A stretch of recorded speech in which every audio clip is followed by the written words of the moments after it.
रात के 3 बज रहे थे। फ़ोन की रिंग बजती है। 25 साल का सुमित नींद से जाग पड़ा। खुश होकर फ़ोन को रिसीव करता है। खुश इसलिए होता है क्योंकि उसकी नई गर्लफ्रेंड बिना टाइम देखे कभी भी उसको फ़ोन कर देती है।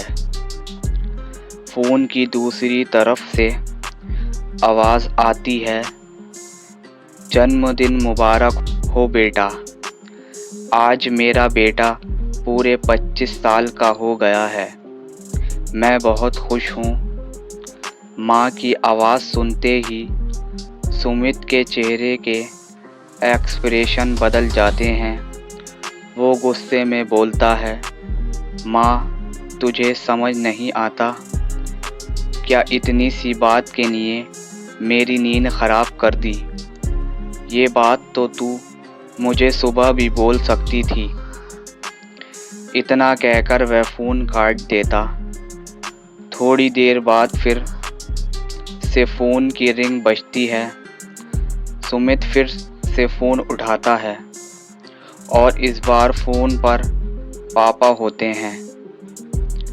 सुमित इस बार आराम से बात करता है। थैंक यू पापा, आपने मुझे बर्थडे विश करने के लिए फ़ोन किया, वो भी इतनी रात को।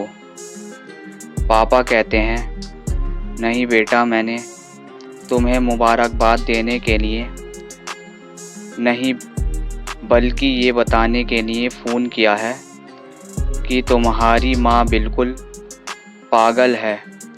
वो इतनी पागल है कि पिछले 2 महीने से तुझे हर दिन तेरा बर्थडे याद दिलाती आ रही है। वो इतनी पागल है कि तू हमसे सैकड़ों किलोमीटर दूर है, फिर भी उसने यहाँ पर खुद अपने हाथों से तेरे लिए केक बनाया है। ऊपर से ये ज़िद कर बैठी है कि जब तक तुझे विश नहीं कर देती तब तक ना खुद खाना खाएगी ना मुझे खाने देगी। सुमित सब ध्यान से सुन रहा था और उसे ये महसूस भी हो रहा था कि उसने अपनी माँ को फॉर ग्रांटेड ले लिया था। वो बोला, नहीं पापा, मैं बिल्कुल पागल नहीं है।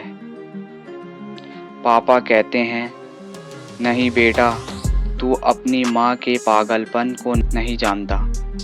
मैं जानता हूँ, वह तो 25 साल पहले ही पागल हो गई थी जब डॉक्टर ने उसे कहा था या तो हम बच्चे को बचा सकते हैं या आपको। उसने बिना 1 सेकंड भी सोचे बच्चे को बचाने का फ़ैसला ले लिया और मुझे भी कसम देकर उस फॉर्म पर साइन करने के लिए मना लिया था जिस पर लिखा था उसकी ज़िंदगी इस ऑपरेशन से ख़तरे में और अगर उसे कुछ होता है तो उसके ज़िम्मेदार डॉक्टर नहीं होंगे। अब तू ही बता, बिना तुझे देखे जो औरत तेरे लिए मरने को तैयार हो जाए उसे हम पागल नहीं कहेंगे तो क्या कहेंगे। इतना कहकर पापा ने भी फ़ोन रख दिया।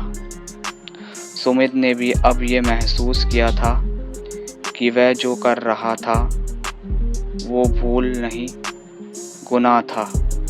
हाँ, एक बार किसी इंसान को दुख दो तो कोई बात नहीं, लेकिन भगवान को दुख देना गुनाह ही होता है और माँ भगवान से कम नहीं होती। आंसू उसकी आंखों से बह निकले।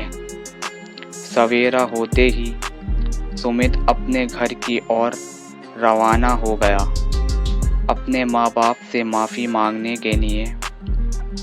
घर पहुँचते ही उसने पहले माँ से माफ़ी मांगी, जिसने उसे गले से लगा लिया।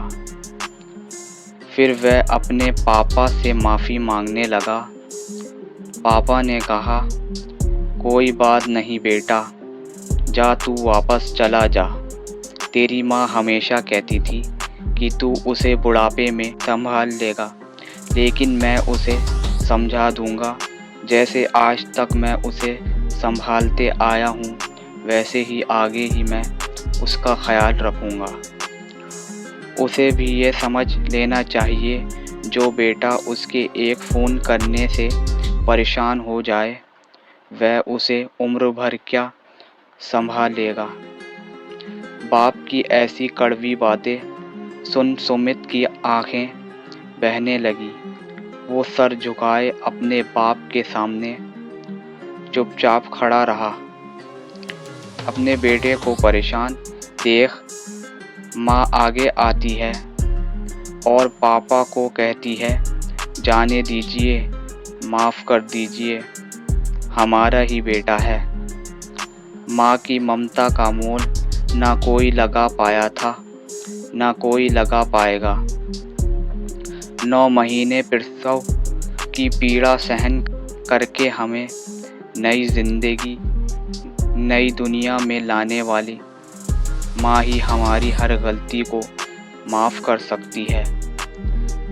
अगर आपको ये कहानी अच्छी लगी तो चैनल को सब्सक्राइब करें। मिलते हैं किसी नई कहानी के साथ। धन्यवाद।